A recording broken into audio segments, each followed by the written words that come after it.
सभी छोटे बड़ों को राहुल बालियान की राम राम। हम तभी रहेंगे जब हमारा इतिहास रहेगा, कोई हमें तभी याद करेगा जब हम अपने इतिहास को याद रखेंगे। कुछ जानकारी और थोड़े से अध्ययन के बाद ये बातें प्रस्तुत कर रहा हूं। यदि इसमें कुछ त्रुटि है तो उसके लिए क्षमा चाहूंगा।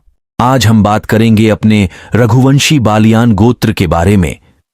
रघुवंशी बालियान गोत्र की उत्पत्ति भगवान राम के पुत्र लव के वंशज महाराज बल से मानी जाती है और भगवान राम के पूर्वज सूर्यवंशी महाराज रघु के वंशज ही रघुवंशी कहलाते हैं। रघुवंशी बालियान गोत्र वाले अपने वचन के पक्के होते हैं और हमारी पवित्र नदी सरयू नदी है। हमारा ध्वज सिंह ध्वज है। हमारा पवित्र धाम अयोध्या कुलगुरु महर्षि कश्यप कुल देवता शिव शंकर एवं भगवान श्री राम को मानते हैं। इसीलिए बड़े बुजुर्गों के मिलते ही सबसे पहले उनका अभिवादन हम राम राम जी बोलकर करते हैं। धारण वंशी गुप्त जाट राजवंश के सेनापति भट्टार्क ने गुजरात में एक वल्लभीपुर नाम के राज्य की स्थापना की। वल्लभीपुर का दूसरा नाम बला भी था।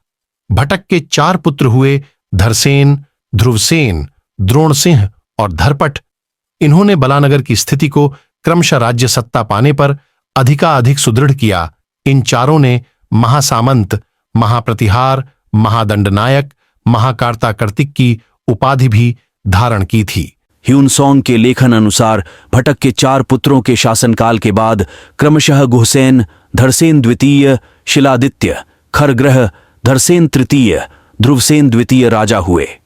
जाट राजा हर्षवर्धन ने अपनी पुत्री का विवाह ध्रुवसेन द्वितीय से किया था। राजा ध्रुवसेन द्वितीय को जाट राजा हर्षवर्धन ने अपने रक्त से टीका लगाकर सभी जाट खापों का चौधरी बनाया था। तभी से बालियान खाप के चौधरी टिकैत कहलाते हैं। ध्रुवसेन द्वितीय के बाद ध्रुवसेन तृतीय, खरग्रह द्वितीय, शीलादित्य तृतीय, चतुर्थ, पंचम, षष्ठ, सप्तम शिलादित्य क्रमशः राज्याधिकारी हुए। विक्रम संवत 1814 सन 757 ईस्वी में अरब के शासक हशाब इब्न अल-तदलवी के सेनापति अवरुबिन जमाल ने गुजरात काठियावाड़ पर चढ़ाई कर बला वंश के इस राजवंश को समाप्त कर दिया था। इस समय यहाँ के राजा नरदेव थे। नरदेव के पुत्र राजा विजयराव थे। रघुवंशी जाट राजा बल के वंशज एवं बलाराज के स्वामी होने के कारण इनको बालियान के नाम से जाना गया। बल्लभी नगर से चलकर ये लवनगर लाहौर पहुंचे। तत्पश्चात हरिद्वार के निकट पहुंचकर इन्होंने शिवपुरी को बसाया, जो आज सिसौली के नाम से प्रसिद्ध है। भाट ग्रंथों एवं दयाचंद्राय भाट के अनुसार चैत्र सुदी दशमी दिन मंगलवार विक्रम संवत 845 सन 788 ईस्वी और सर्वखाप के अनुसार संवत 882 सन 825 ईस्वी में रघुवंशी जाट राजा विजयराव के द्वारा शिवपुरी सिसौली को बसाकर बालियान खाप की स्थापना की गई।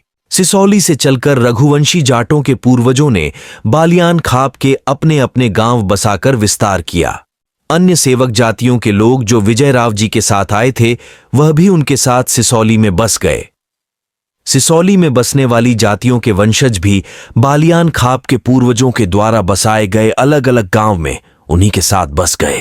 इसके कारण बालियान खाप में निवास करने वाले ब्राह्मणों से लेकर वाल्मीकियों तक के प्रत्येक जातियों के चौधरी आज तक सिसौली में है।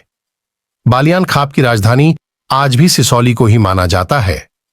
बालियान खाप में 7 थांबे खाप है। प्रत्येक थांबे खाप में 12 गांव थे। इनसे मिलकर 84 गांव की स्थापना हुई थी। अब वर्तमान में इन गांव की संख्या 84 से बढ़कर 120 बताई जाती है। बालियान खाप के गांव शोरम को सर्वखाप की राजधानी माना जाता है। बालियान खाप के 7 थांबों में से 3 थांबे सिसौली में है। सिसौली की चौधरान पट्टी के नाम चौधरान थांबा, लायकराम की लेपरान पट्टी के नाम पर लेपरान थांबा, चंद्रवीर सूरीमन की सुडियान के नाम पर सुडियान थांबा। इसके अलावा कुटबा गांव में कुटबा थांबा, बरवाला गांव में बरवाला थांबा, हरसोली गांव में हरसोली थांबा और सौरम गांव में शोरम थांबा नाम के 7 थांबे है। स्वर्गीय बाबा महेंद्र सिंह टिकैत जी हमारी बालियान खाप के चौधरी होने के साथ साथ भारतीय किसान यूनियन के अध्यक्ष भी थे।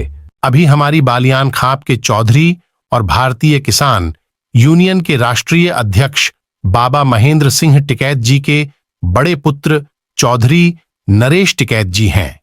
हमारी बालियान खाप बल और बाल्याण नाम से भी जानी जाती है। मुजफ्फरनगर के अलावा बालियान खाप के अलीगढ़ में 4 गांव, बुलंदशहर जिले में 2, सहारनपुर में 2, हरियाणा के यमुनानगर जिले में 1, झज्जर जिले में 2, सोनीपत में 1, रेवाड़ी में 2 और राजस्थान में भी रघुवंशी बालियान खाप के कुछ गांव हैं। पंजाब में भी रघुवंशी बालियान खाप के 30 गांव एवं बलगोत्र के नाम से 23 गांव माने जाते हैं।